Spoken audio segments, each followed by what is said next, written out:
भगवान शंकर का संवाद कह रहा है। भगवान के सम्मुख में जब पहुंचो, चेहरे पर प्रसन्नता होना चाहिए, कोई दुख ना हो, कोई कष्ट ना हो।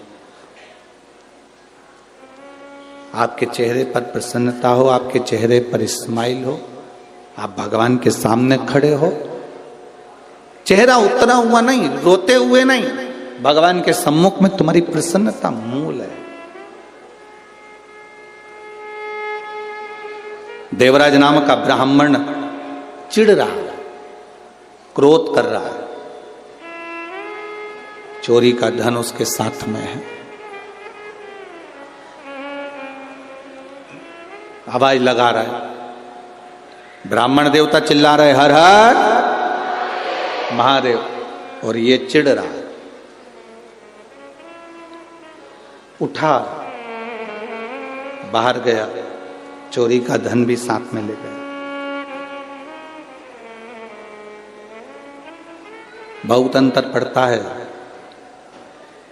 भोजन का भी और धन का भी, बहुत अंतर पड़ता है। जैसा खाया अन्न वैसा हो गया मन। जैसा अन्न ग्रहण करा है वैसा मन हो जाता है।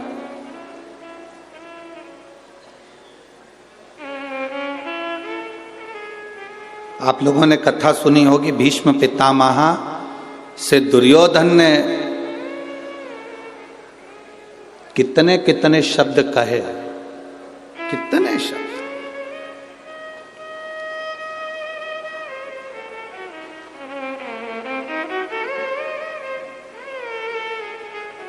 एक बार तो दुर्योधन ने यहां तक कह दिया था भीष्म पितामह से, तुम हमारे घर का अन्न खा रहे हो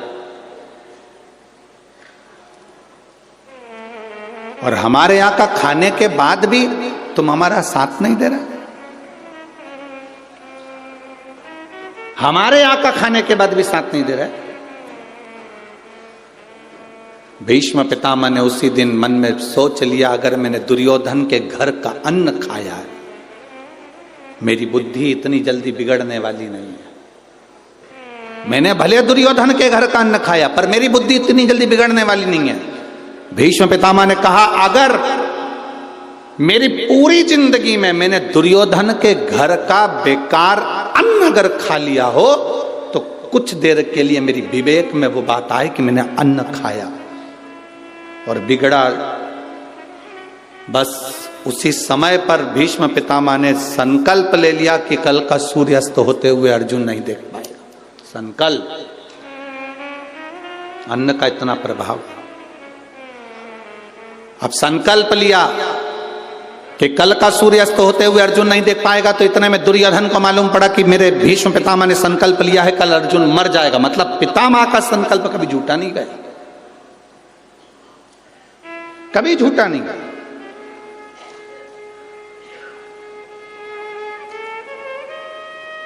दुर्योधन ने पूरे हस्तिनापुर में और पूरे युद्ध मैदान में, कुरुक्षेत्र की भूमि पर, अपने टेंट में, अपने पंडाल में अपनी ओर मोतीचूर के लड्डू बांटे। जब दुर्योधन ने मोतीचूर के लड्डू बांटे तो वो लड्डू लेकर कोई भगवान कृष्ण के दरवाजे पर उनके टेंट में पहुंच गया, उनके पंडाल में पहुंच गए। भगवान कृष्ण ने पूछा, ये लड्डू काहे के हैं? तो जो द्वारपाल लड्डू खा रहा था उसने कहा, ये बूंदी के लड्डू हैं। द्वारिकाधीश ने कहा, ये बूंदी के लड्डू तो मुझे भी दिख रहे हैं कि बूंदी के हैं। ये नुक्ती के लड्डू, ये बूंदी के लड्डू तो मुझे भी दिख रहे हैं कि बूंदी के हैं। लड्डू काहे के हैं? तो द्वार पर फिर बोला, ये बूंदी के ही तो लड्डू हैं।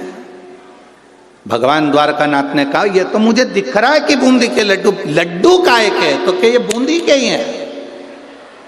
अब भगवान को क्रोध आया। भगवान ने कहा, मुझे दिख रहा है कि बूंदी के लड्डू हैं, मैं ये पूछ रहा हूं ये लड्डू काय का है? फिर द्वारपाल बोला, लड्डू खाता खाता बूंदी के हैं। अब द्वारकाधीश जब बोले, फिर द्वारकाधीश ने कहा, देख मैं तेरे से एक बात कह रहा हूं, मुझे ये बता दे कि ये लड्डू काय के हैं। फिर द्वारपाल ने लड्डू खाकर कहा, बूंदी के। भगवान द्वारिकाधीश मुस्कुरा कर बोले, अब मुझे ये बता ये लड्डू कौन बंटवा रहा है?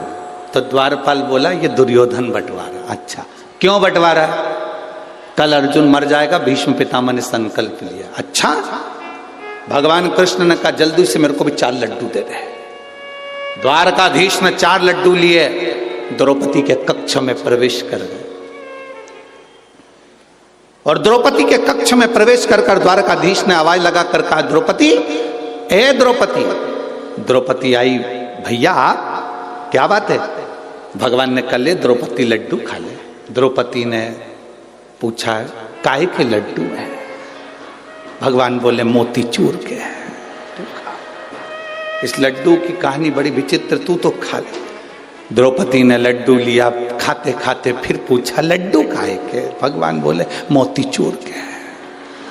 अब द्रौपदी ने पूछा इतनी रात के 1:30-2 बज रही है, रात्रि का दूसरा पहर हो रहा है और तू मुझे लड्डू खिलाने आया, आखिर ये लड्डू कौन ला कर दिया? तो कहा मेरे द्वारपाल ने दिए। क्यों दिए? कल भीष्म पितामह ने प्रतिज्ञा करी है कल अर्जुन मर जाएगा, सूर्यास्त होते हुए नहीं देख पाएगा। तो मैंने सोचा अपनी बहन का पति मरने वाला है, कल तो मैं लड्डू आज ही खिलाया। भगवान बोले, जैसे ही बोले तो द्रौपदी ने कहा लाओ मेरे को 2 लड्डू और दो तुमने छुपा के रखे। द्वारकाधीश ने 2 लड्डू और दिए तो द्वारकानाथ ने कहा द्रौपदी तेरा पति मरने वाला और तू लड्डू खा रही है। द्रौपदी बोली जब भाई खिला रहा है तो अच्छे से खाओ, बाद में देखा जाएगा।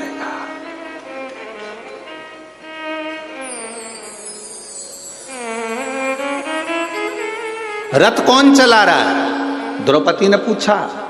भगवान कहते मैं। जब तुम मुझे बहन कहते हो तो वो जीजा नहीं लगता। रथ साला चला रहा है, गाड़ी साला चलाता है तो 25 बार विचार करता है पीछे मेरे जीजा जी बैठे हैं, जी बैठिए आराम से चलाऊंगा। हाँ, पत्नी को लेकर चलता तो भले कहीं ठोक देता, क्योंकि उसको मालूम है ये बहुत लड़ती है, जाए तो जान दो दूसरी मिल जाए। उसको क्या, एक पत्नी आई मायके से, पति बेचारा कुछ काम कर रहा था, पत्नी ने आते से पूछा क्यों जी क्या कर रहे हो? पति बोला रुपए जोड़ रहा हूं। पत्नी इतनी खुश हो गई, अपनी शादी की सालगिरह आने वाली है, तुमने कहा था मंगलसूत्र दिलाओगे इसलिए जोड़ रहे हो? पति बोला नहीं 20 का नोट फट गया था तो जोड़ रहा हूं।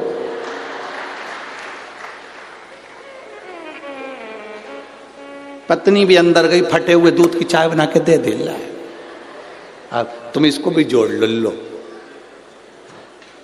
अब भगवान ने कहा ले ये लड्डू। द्रौपदी ने लड्डू खाया और भगवान से कहा आप कह रहे हो मेरा पति मरने वाला है? हाँ, भीष्म पितामह की प्रतिज्ञा खाली नहीं जा सकती। उन्होंने प्रतिज्ञा करी थी जीवन भर कुंवारा रहूंगा, तो कुंवारे रहे। अब प्रतिज्ञा करी कि कल का सूर्यास्त होते हुए अर्जुन नहीं देखेगा, तो प्रतिज्ञा बिल्कुल पक्की है। ठीक है, लाओ 2 लड्डू और दो।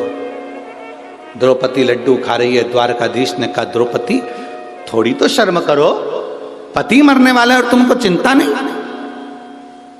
द्रौपदी ने कहा रथ की डोर तेरे हाथ में है तो मेरे पति की डोर भी तेरे हाथ में है, तो मरने नहीं देगा, ये पक्का। अब सौंप दिया इस जीवन का सब भार। में कोई 5 लोग ट्रस्टी हैं या किसी मंदिर में देवालय में 5-7 लोग ट्रस्टी हैं। 4 लोग काम ही नहीं करते और एक व्यक्ति बहुत काम करता। लंगर लगाना है तो वही लगाएगा, व्यवस्था करना है तो वही करेगा, मंदिर में जल जलना है तो वही भरवाएगा, मोटर सही करवाना है तो वही करवाएगा, कहीं कुछ पकवान बनवाना है तो वही बनवाएगा, मंदिर की पुताई करवाना है तो वही करवाएगा, कोई कपड़ा सिलवाना है तो वही सिलवाएगा। तो कभी उसकी पत्नी उससे कहती है तुम फ्री हो क्या?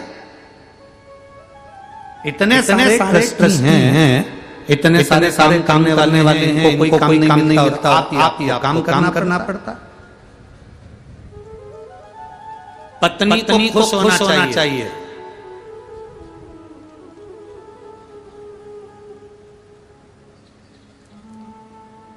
तुम्हारा पति दुकान पर है, 22 लाख रुपए उसको घर भेजना है। दुकान पर दो लोग हैं, एक नौकर है और एक उसका बेटा है। किसके हाथ भेजेगा? जम के बोलो जरा। नौकर के हाथ भेज देगा। किसके हाथ भेजेगा? बेटे के हाथ।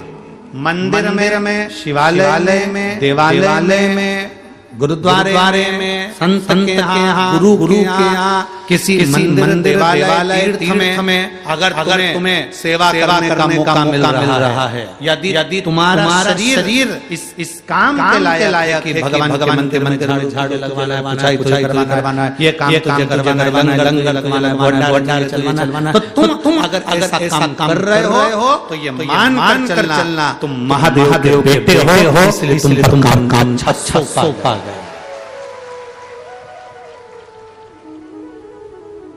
काम तुम्हारे लिए अच्छा, रिटर्न बढ़ाओ, काम अच्छा सौंपा गया। तुमको अच्छा अगर दिया गया है, समझना कि बाबा के पुत्र हो, बाबा के बेटे हो।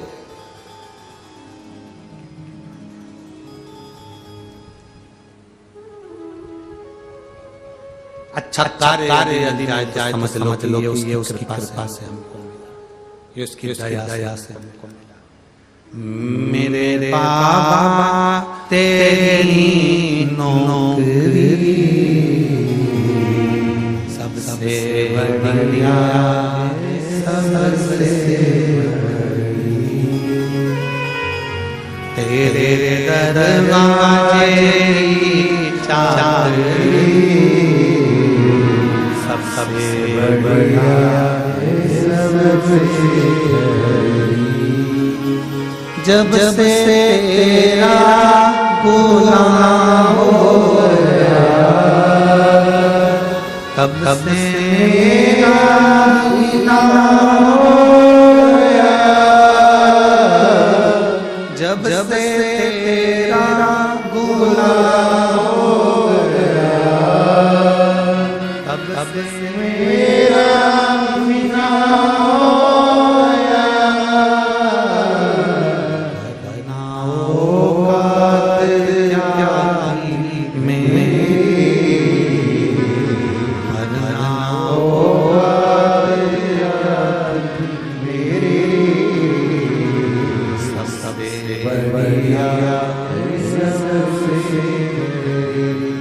सेवा का मौका मिले तो समझने की आप बाबा के बिल्कुल करीब हो, बिल्कुल करीब। लंगर लगा रहे हो, अहंकार मत करना कि मैं लंगर नहीं, तुम बाबा के बिल्कुल करीब हो। भंडारे कर रहे हो, तुम बाबा के बिल्कुल करीब हो। किसी प्यासे को पानी पिला रहे हो, बाबा के करीब हो। किसी बीमार व्यक्ति की औषधि खर्चा उठा रहे हो, बाबा के करीब हो। किसी विद्यार्थी की विद्या का अध्ययन करवा रहे हो, तुम बाबा के करीब हो। बहुत